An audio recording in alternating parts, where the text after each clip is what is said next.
Tugas manajemen proyek informatika. Penjelasan tentang proyek dan contoh penggunaan Microsoft Project dengan dosen pengampu Diana Durgalong, STM. Dengan nama saya Siti Retno Sulistiani. Saya Syarif Ainuddin dari kelas 07 TPM 015. Di sini ada pengertian proyek PMBOK. Project Management Body of Knowledge is a temporal endeavor to create a unique product, service, or result. Proyek adalah suatu temporer untuk menghasilkan produk, jasa, atau hasil yang tertentu atau unik. Kemudian ada pengertian manajemen proyek menurut PMBOK didefinisikan sebagai is application of knowledge, skill, tools, and techniques to project activities to meet project requirements.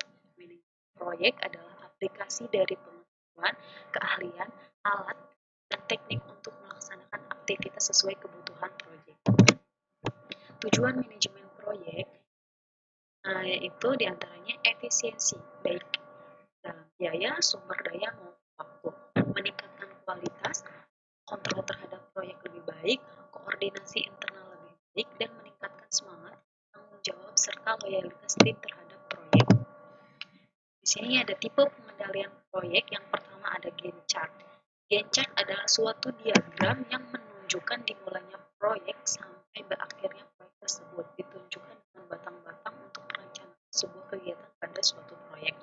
Jadi Gantt chart ini sebuah diagram yang dimulai proyek sampai berakhirnya proyek. Yang kedua ada CMP atau Critical Math Method. Analisis jalur kritis atau Critical Math Method adalah algoritma berbasis matematika untuk menjadwalkan sekelompok aktivitas proyek. CMP merupakan pendekatan terpenting untuk manajemen proyek. Lanjut, di sini ada pengertian tentang Microsoft Project.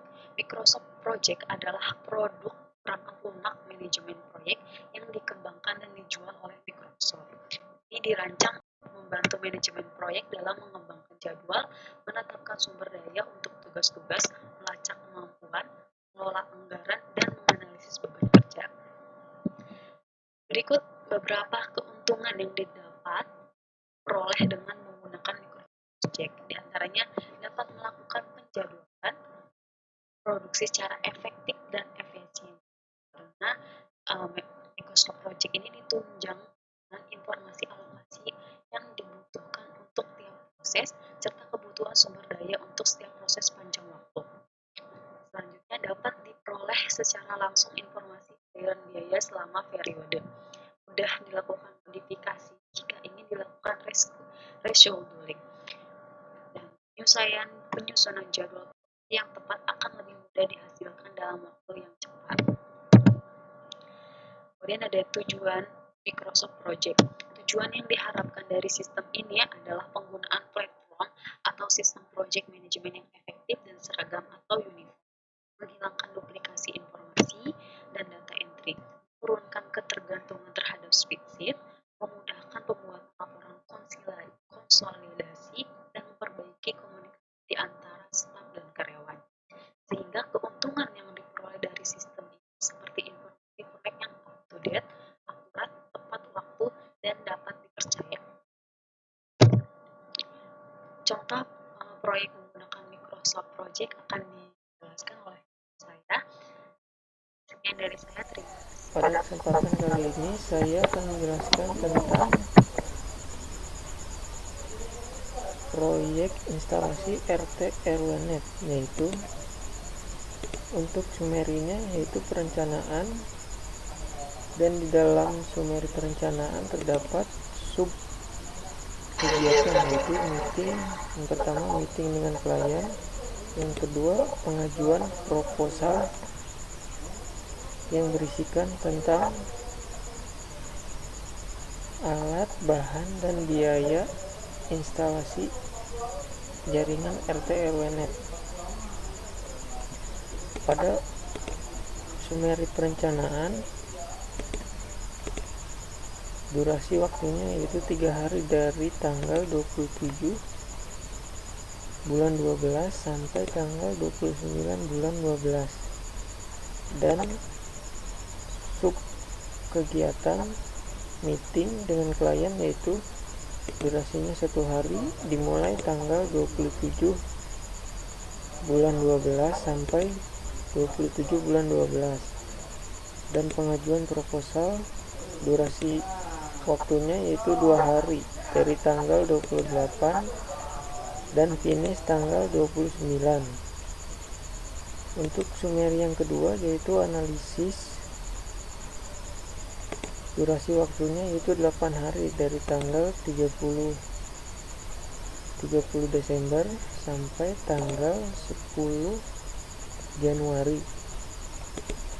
Di summary analisis ini terdiri dari perancangan desain atau layout instalasi jaringan yang ingin dibuat, yaitu untuk membuatnya durasinya selama 1 hari, dari tanggal 30 sampai tanggal 30 bulan 12. Yang kedua yaitu mempersiapkan tower sinyalnya, yaitu berupa tiang triangle yang membutuhkan waktu 7 hari untuk pengadaannya, yaitu dari tanggal 31 Desember sampai 10 Januari. Dan untuk pembelian alat router dapat dibarengi dengan persiapan tower sinyal, karena bisa dalam satu waktu pembeliannya.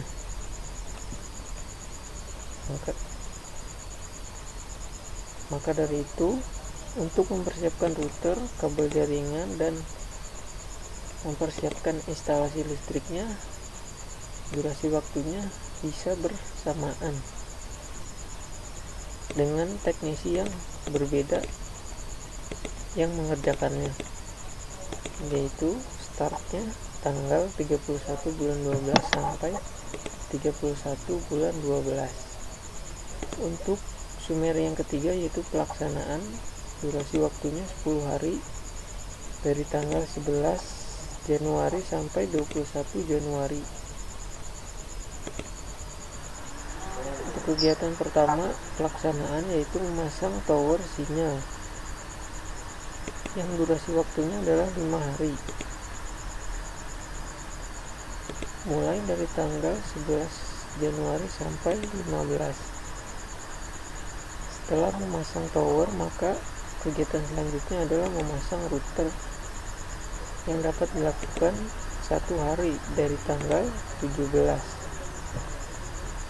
Setelah router terpasang, maka memasang kabel jaringan ataupun kabel listrik selama 1 hari, yaitu dimulai tanggal 18 Januari. Untuk setelah tower sinyal terpasang, router terpasang, dan instalasi kabel terpasang semuanya, maka langkah selanjutnya adalah konfigurasi jaringan, yang durasi waktunya adalah 3 hari, dari tanggal 19 Januari sampai 21 Januari. Untuk summary yang keempat adalah pengujian, yaitu setelah melakukan konfigurasi jaringan, maka langkah selanjutnya adalah mengetes jaringan yang sudah dibuat, yaitu dengan pertama pengujian koneksi gateway internet dari jaringan lokal ke jaringan internet atau ke jaringan penyedia layanan internet. Waktu pengujiannya yaitu 1 hari, yang dimulai dari tanggal 24 Januari.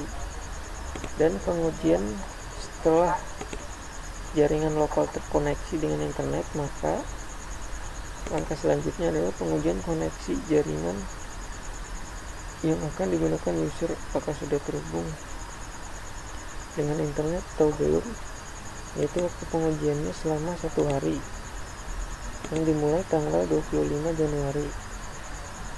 Setelah pengujiannya berhasil, maka summary yang terakhir adalah penutupan proyek.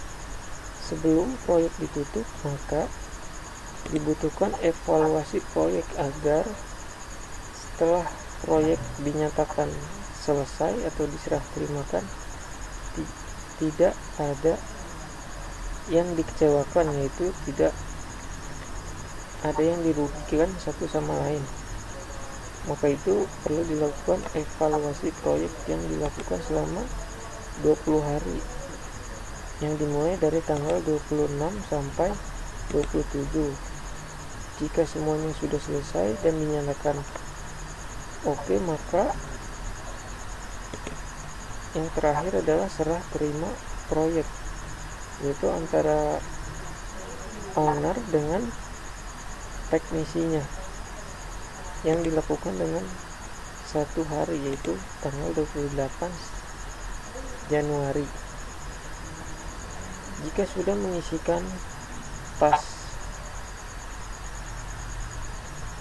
mengisikan kegiatan proyek, maka langkah selanjutnya yaitu menentukan predecesornya. Predecesor adalah kegiatan yang mendahului, contohnya seperti yang ini. Kegiatan pengajuan proposal berada pada ID 3 dan pengajuan proposal ini harus didahului dengan kegiatan yang berada pada ID 2, yaitu meeting dengan klien. Begitu juga dengan perancangan desain layout. Kegiatan perancangan desain layout dapat dilakukan ketika pengajuan proposal sudah dilakukan dan dinyatakan diterima. Begitupun persiapan tower sinyal, menunggu kegiatan perancangan desain layout instalasi selesai dibuat. Begitupun mempersiapkan router kabel jaringan bergantung pada kegiatan perancangan desain atau layout instalasi. Berikutnya yaitu memasang tower sinyal. Sebelum memasang tower sinyal, kegiatan memasang tower sinyal dilakukan, maka langkah 6 dengan ID 6 harus dilakukan terlebih dahulu. Jika langkah nomor 6 ini belum selesai, maka kegiatan nomor 11 tidak bisa dilakukan. Begitupun dengan 12, 13, dan 14, dan seterusnya. Setelah semua kegiatan proyek sudah dibuat, waktunya sudah ditentukan, dan predecesornya sudah ditentukan, maka langkah selanjutnya adalah membuat resource atau keperluan untuk proyek tersebut, yaitu contohnya tiang tower sinyal, yaitu tipenya material dengan harga standar 10 juta, router tipenya material, kabel utility RJ45, kabel listrik, dan komputer server berupa material dengan harga yang sudah ditentukan. Langganan internet berupa kos atau harga. Dan untuk pekerjaannya atau teknisinya bertipe work yang biaya per harinya adalah 500.000 dan kepala teknisi adalah 1 juta per hari. Jika ini sudah dibuat, maka kembali ke Gantt chart, maka untuk menentukan resource dari kegiatan ini membutuhkan resource apa saja, yaitu untuk menentukannya berada pada resource name. Hanya tinggal memilih resource yang dibutuhkan untuk kegiatan tersebut. Jika sudah menentukan resource-nya, maka dapat dilihat dalam tabel cost. Nah, seperti ini. Ini nama kegiatannya, ini total cost-nya.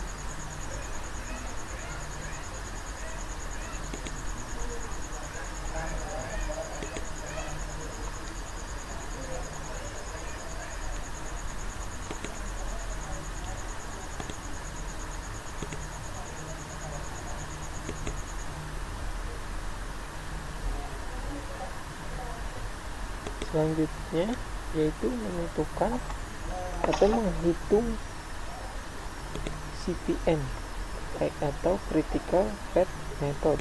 Sebelum itu, maka dapat dilihat network diagram dari setiap kegiatan yang dibuat. Nah, garis yang berwarna merah ini adalah garis lintas dari CPM, yaitu Critical Path Method, atau kegiatan yang harus dilakukan atau selesai tepat pada waktunya.